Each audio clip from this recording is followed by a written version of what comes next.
Friends, good evening to all of you. So I'm going to discuss some of the problems from the BM Sharma book, J Advanced Mains. So this is the exercise from Kinematics 1. So let's start with the first question. Exercise 4.4.1 is this. So this is the first question. So two cars are moving in the same direction along two parallel straight lines along a highway. At particular instant, the velocity of car A exceeds the velocity of B. Does this mean that the acceleration of car A is greater than car B? Explain. So basically यहाँ पर हमारे पास दो car देके रखा है, car A है और friends एक कार जो है B है। दोनों जो है वो पैरेलल स्ट्रेट लाइंस पे चल रही हैं अलॉन्ग हाईवे और किसी इंस्टेंट पर जो है कार ए का वेलोसिटी जो है कार बी की वेलोसिटी को एक्सीड कर जाता है। मतलब मान लेते हैं कि किसी समय किसी टी इंस्टेंट पर कार ए की वेलोसिटी 5 है और कार बी की वेलोसिटी उस इंस्टेंट पर मान लेते हैं 4 हो जाती है। कार ए का वेलोसिटी बी को एक्सीड कर जाता है। तो क्या ये इस बात ये बात ये कहती है कि एक्सेलरेशन ए का ज़्यादा था बी से? तो स्टूडेंट्स देखिए इसमें दो पॉसिबिलिटीज़ हैं। देखिए कार ए और बी चल रहे हैं, मान लीजिए पैरेलल स्ट्रेट लाइंस में चल रहे हैं। तो अगर ए कार खुद को एक्सेलरेट करती है तो ऑब्वियसली वो इस बी की वेलोसिटी को एक्सीड कर जाएगी। तो ऐसा पॉसिबल है कि acceleration of car A car B से ज़्यादा हो। मान लीजिए दोनों चल रहे हैं किसी पर्टिकुलर वेलोसिटीज़ पर और कार ए जो है वो खुद को एक्सेलरेट करती है, तो एक इंस्टेंट ऐसा आएगा जिस पर कार ए की जो वेलोसिटी है वो बी को एक्सीड कर जाए। तो एक बात ये बन जाती है। दूसरी यहाँ पर पॉसिबिलिटी क्या है? तो ये ज़रूरी नहीं कि यही कंडीशन हो, बट ये it can be one of the condition. ऐसा हो सकता है कि हाँ ये जो कह रहे हैं ऐसा हो सकता है। लेकिन दूसरी पॉसिबिलिटी ये भी हो सकती है कि कार ए चल रही हो। मान लेते हैं कार ए की जो वेलोसिटी है वो है 5 मीटर पर सेकंड और जो हमारी कार बी है मान लेते हैं उसकी वेलोसिटी है स्टूडेंट्स 6 मीटर पर सेकंड। लेकिन लेट सपोज अगर कार भी अपनी इस जर्नी के दौरान डी एसरलेट होना स्टार्ट कर देती है, तो एक ऐसा देखिए कार ए जो है लगातार 5 के साथ ही चलेगी। मान लेते हैं ये कांस्टेंट वेलोसिटी के साथ ही अपनी पूरी जर्नी करेगी और कार भी पहले इससे ज़्यादा चल रही थी, 6 के साथ चल रही थी, लेकिन वो धीरे धीरे डीएसएलेट हुई। तो एक टाइम ऐसा आएगा कि कार बी की वेलोसिटी 6 से कम हो जाएगी और जैसे ही वो 6 से कम होगी तो हम ये कह पाएंगे कि ए की वेलोसिटी बी से ज़्यादा हो गई है। So at a particular instant velocity of car A exceed the velocity of car B. So ऐसी भी पॉसिबिलिटी हो सकती है कि कार ए जो है वो कांस्टेंट वेलोसिटी से चले, इट मीन्स दैट इसकी एक्सेलरेशन क्या हो, जीरो। तो ऐसा जरूरी नहीं है कि ऐसा सब होने के लिए कार ए को एक्सेलरेटेड ही होना पड़ेगा, बी से ज़्यादा उसका एक्सेलरेशन होना पड़ेगा। सो इट इज़ नॉट रिक्वायर्ड। ऐसा भी हो सकता है कि कार ए कांस्टेंट वेलोसिटी से चलती रहे, उसकी एक्सेलरेशन जीरो है, लेकिन कार भी जो है वो डीएसेलेट कर जाए। सो एट एनी इंस्टेंट किसी इंस्टेंट पर ऐसा हो सकता है कि कार ए का जो स्पीड है वो 5 है। ऑब्वियसली हमने एग्जाम्पल के तौर पर 5 लिया और एक टाइम ऐसा जाएगा जब कार बी का 6 से भी कम और 5 4 3 2 ऐसे होते होते कार ए से कम हो जाए। So this can also be the possibility there. So ऐसा जरूरी नहीं है, अगेन कंक्लूजन क्वेश्चन का ये है कि ऐसा जरूरी नहीं है कि एक्सेलरेशन कार ए की ज़्यादा हो तो ही उसकी वेलोसिटी कार बी से ज़्यादा हो सकती है। So this second case is also the possibility. आगे बढ़ते हैं, दूसरे क्वेश्चन की तरफ चलते हैं। से यस और नो हमें कहना है, इसमें कुछ पार्ट्स मैं डिस्कस कर रहा हूँ। So can a object moving toward north have acceleration toward south? So एक ऑब्जेक्ट है या कार है मान लेते हैं जो कि नॉर्थ की तरफ जा रही है, this is north, this is south. So ये नॉर्थ की तरफ जा रही है, moving toward north, can have acceleration toward south. तो इसका आंसर जो है वो यस है। यस, एक कार जो है नॉर्थ की तरफ जा रही है मान लीजिए, लेकिन अगर वो डी एसेलेट हो रही है तो उसकी जो एक्सेलरेशन होगी वो फिर साउथ की तरफ होगी। कार जो है अगर लेट सपोज डी एसेलेट कर रहा है, so that acceleration is towards the south, or we can say that deceleration is toward the south if its velocity is basically decreasing towards north। तो जा तो वो नॉर्थ की तरफ रही है लेकिन उसकी जो वेलोसिटी है वो नॉर्थ की तरफ घट रही है, इसका मतलब वहाँ जो एक्सेलरेशन है वो साउथ की तरफ है। So yes, this can be the possibility. तो ऐसी पॉसिबिलिटी स्टूडेंट्स यहाँ पर हो सकती है। दूसरा है जो can object reverse its direction of acceleration even continues to move in the same direction. So basically students इसमें क्या हो सकता है कि एक कार आपके पास लेट सपोज एक बॉडी है, ऑब्जेक्ट है, वो इस तरफ को जा रही है, मान लेते हैं पॉजिटिव एक्स एक्सिस की तरफ वो मूव कर रहा है, पॉजिटिव एक्सिस मूव कर रहा है। तो पूछा गया है कैन ऑब्जेक्ट रिवर्स इस direction of acceleration even continues to move in the same direction. So this is some object, let's suppose, or some car moving in this positive axis direction. Let's suppose brake are being applied. So जैसे ही brakes apply की जाएंगी तो car ये जो ए car मान लेते हैं ये स्टिल इसी तरफ मूव करेगी, बट इसके ऊपर जो एक्सेलरेशन है वो अपोजिट डायरेक्शन में रहेगा until it gets stopped there। Okay, तो फिर जब रुक जाएगी तो ऑब्वियसली फिर एक्सेलरेशन भी जीरो हो जाएगा।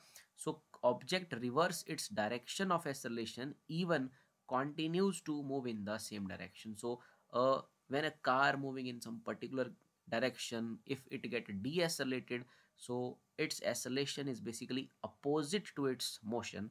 So yes, car an object can reverse its direction of acceleration even continues to move in the same direction। तो इसमें भी जो हमारा आंसर है वो यस हो सकता है। सो आगे चलते हैं स्टूडेंट्स, नेक्स्ट क्वेश्चन की तरफ चलते हैं। इस वीडियो में कुछ क्वेश्चन जो है इसके डिस्कस करूंगा, and next video I will discuss the remaining questions of this exercise. So question number 3 क्या है? Body moves at 100 metre per second for 10 seconds, then with 200 metre per second for 20 seconds along the same direction. तो हमसे जो है उसका average speed पूछा जा रहा है। वी नो दैट कि जो एवरेज स्पीड होता है वो रहता है basically total displacement, sorry total distance upon total distance upon total time taken for the journey is the formula for the calculation of average speed. So it is total distance upon total time taken. तो यहाँ पर like total distance जो है हमने जो है पहले हम चले हैं 100 मीटर पर सेकंड की स्पीड के साथ 10 सेकंड के लिए। तो अगर मैं डिस्टेंस निकालने की बात करता हूँ तो बेसिकली स्टूडेंट्स हमारा जो डिस्टेंस निकलेगा उसे दो पार्ट्स में लिख लेते हैं, at that is S1 plus S2 upon total time is basically T1 plus T2। तो यहाँ पर जो फॉर्मूला बनेगा वो कुछ इस तरह से बन जाएगा, लाइक S1 की जगह आ जाएगा हमारे पास, डिस्टेंस की जगह आ जाएगा this is distance, so distance is basically like we know that speed is equal to distance upon time, so distance को हम लिख सकते हैं speed into time there। so हमारी जो स्पीड है वो 100 मीटर पर सेकंड है फॉर 10 सेकंड। सो S1 की जगह लिखा जा सकता है V1 T1, और सिमिलरली S2 की जगह लिखा जा सकता है V2 T2 divided by T1 plus T2। सो ये वैल्यूज हमारे पास क्वेश्चन में है। This is the general formula for average speed, so it is 100, और for 10 seconds so I will write 100 into 10 plus then next is 200, and it is also no it is for 20 seconds, so I will write 20 there, and then average speed is basically T1 plus T2, it is 20 plus 10 is 30। so हम इसको solve कर लेते हैं थोड़ा सा। it is 1000 and it is like 2 to the 4, so ये हमारे पास आ जाएगा यहाँ पर 4000 और it is 30 there, so it is 1000 plus 4000, that is 5000 upon 30, so I can say that it is 500 by 3, so that is the average speed for this journey। 500 by 3 is the answer for this question। आगे चलते हैं students question number 4 की तरफ। एक body move करता है south direction में 10 second के लिए एट 10 मीटर पर सेकंड। सो एक बॉडी को चला देते हैं साउथ की तरफ, यहाँ से करते हैं शुरू ए से। सो वो लेट सपोज बी तक चलता है, तो साउथ में चलता है वो, साउथ की तरफ चलता है वो 10 सेकंड के लिए 10 मीटर पर सेकंड की स्पीड के साथ।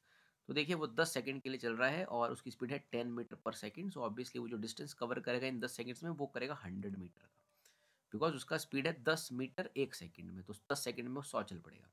फिर वो ईस्ट की तरफ मूव कर जाता है, let's suppose this point is C there. So east की तरफ चलता है वो 20 मीटर पर सेकंड 10 सेकंड के, 20 की स्पीड से चलता है 10 सेकंड के लिए, तो एक सेकंड में 20 मीटर चलता है, तो 10 सेकंड में 200 चलेगा, सो इट इज 200। सो ये आ गया उसका। सो इसे हम यहाँ से जोड़ देते हैं, तो हमने सबसे पहले कैलकुलेट कर लेते हैं टोटल डिस्प्लेसमेंट कैलकुलेट कर लेते हैं। देखिए total displacement is basically the difference between the shortest distance between the initial and final, so A is our initial point, C is our final point। so यहाँ पर हम इसको कैलकुलेट कर सकते हैं AC को। तो AC की जो वैल्यू आ जाएगी हमारे पास वो सिंपली आ जाएगी, इट इज़ 100 का स्क्वायर प्लस 200 का स्क्वायर, ये आ जाएगा हमारे पास। I can write it as like 10⁴ plus I can write as 100 लिख लेते हैं इसको, तो इट बन जाएगा 100 10⁴ मल्टीप्लाइड बाय 2 को अलग से कर लेते हैं 2 to the 4। सो 10⁴ को हम कॉमन ले लेंगे। सो ये हमारे पास कॉमन लेने के बाद लाइक इस तरह से बन जाएगा 10⁴ 1 plus 4, so it is 10⁻² multiplied by √5। So this is the displacement. So आ जाएगी हमारे पास, रूट से बाहर आने पे 10 की पावर 2 हो जाएगा और 5 के रूट को हम √5 लिखेंगे। सो this is our displacement. Our displacement answer is 10⁻² √5। और साथ में हमसे पूछा गया है एवरेज स्पीड पूछा गया है, तो एवरेज स्पीड हम सिंपली निकाल लेते हैं। Average speed is basically total distance upon total time taken. So total time जो जर्नी में लगा है वो लगा 10 और 10 + 10 20 सेकंड्स लगे हैं जर्नी में, टोटल टाइम इतना लगा है। टोटल डिस्टेंस 100 + 200 स्टूडेंट्स ये 300 आ जाएगा। This is the total distance AB + BC। सो ये हमारे पास आ जाएगा simply like 215। So average speed का वैल्यू हमारे पास आ जाएगा 15 मीटर पर सेकेंड। तो अब निकाल लेते हैं average velocity. So we know that average velocity जो है उसमें रहेगा displacement, total displacement upon time, time तो वही है 20, लेकिन डिस्प्लेसमेंट हमने निकाल ली है, दैट इज 100 √5, 10⁻² √5 था। सो इसे सॉल्व कर लेते हैं, ये आ जाएगा 5। सो इट इज 5 √5 मीटर पर second is the average speed for this journey. Sorry average velocity for this journey is 5 √5 और एवरेज स्पीड वाज 50 मीटर पर सेकेंड। सो आगे बढ़ते हैं क्वेश्चन नंबर 5 की तरफ, इस वीडियो लेक्चर के आखिरी क्वेश्चन की तरफ। रिमेनिंग क्वेश्चन जो है अगले वीडियो में आई विल शेयर दिस। सो यहाँ पर एक जर्नी करके रखा है A से B एक पार्टिकल के द्वारा, फिर B से C करके रखा है और वापस C से A करके रखा है।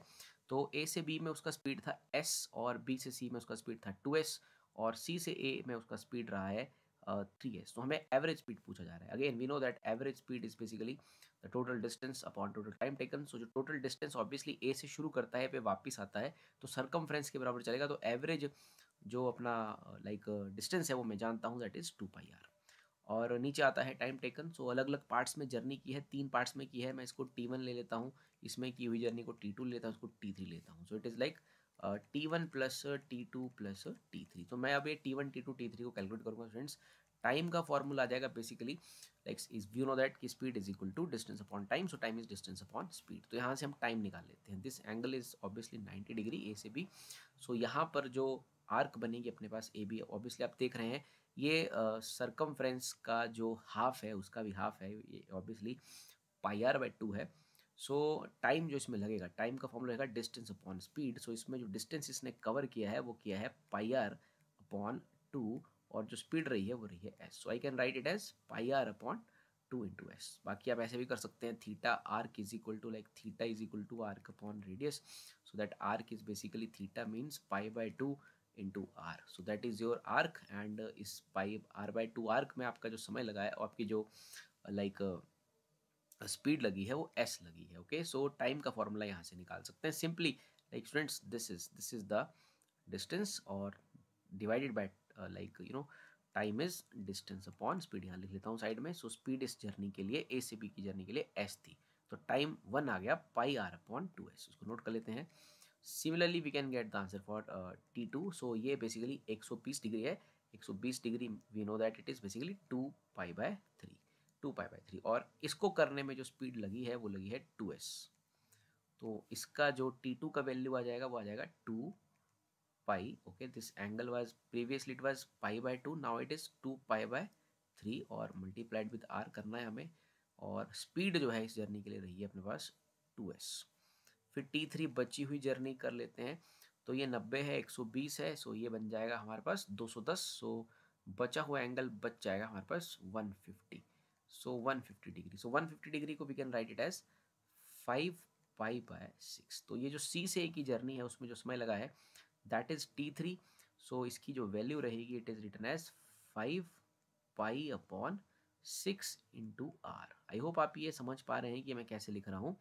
पहली जो मेरा जो जर्नी था वो बेसिकली सरकमफ्रेंस के हाफ का भी हाफ था, तो मैंने लिखा उसको πr/2, स्पीड रही उसमें s।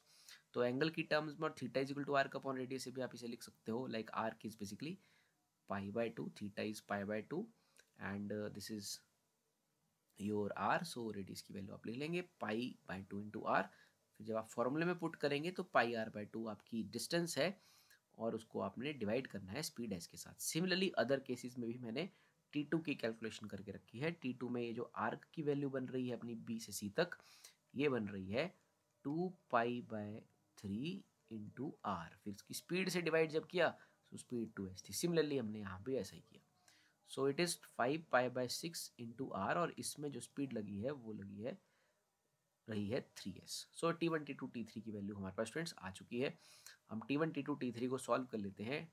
सो ये बन जाएंगे हमारे पास T1 plus T2 plus T3 it is equal to πr/2s plus 2πr/6s plus 5πr/18s। तो मैं इसे एलसीएम ले लेता हूँ, 18 इसका एलसीएम आ जाएगा। सो पाई आर को मैं ले लेता हूँ students common. So it is a 2 9s and like pi r मैंने कॉमन लिया, 2 यहाँ रह गया, 6 3s। So it is like 6 3s 18। So I will put it as 2 यहाँ रह गया, देखो पाई आर बाहर चला गया। सो 6 आ जाएगा यहाँ पर प्लस 18 एंड यहाँ रहेगा 5। सो ये हमारे पास सॉल्व करने पे बन जाएगा πr मल्टीप्लाइड बाय 9 6 15 20 बन जाएगा 20/18। सो ये हमारा टोटल टाइम आ गया। एवरेज स्पीड में पुट कर देते हैं 2πr upon time is 20πr/18 जो कि बन जाएगा πr से πr कैंसिल हो जाएगा जो कि बनेगा 18 इंटू 2/20। तो ये 36/20 बनेगा। 36/20 को जब आप 20 को जब आप सॉल्व करोगे बन जाएगा 1.8 के आसपास। सो 1.8 is the answer. So 1.8 is the average speed for this problem. Thank you very much.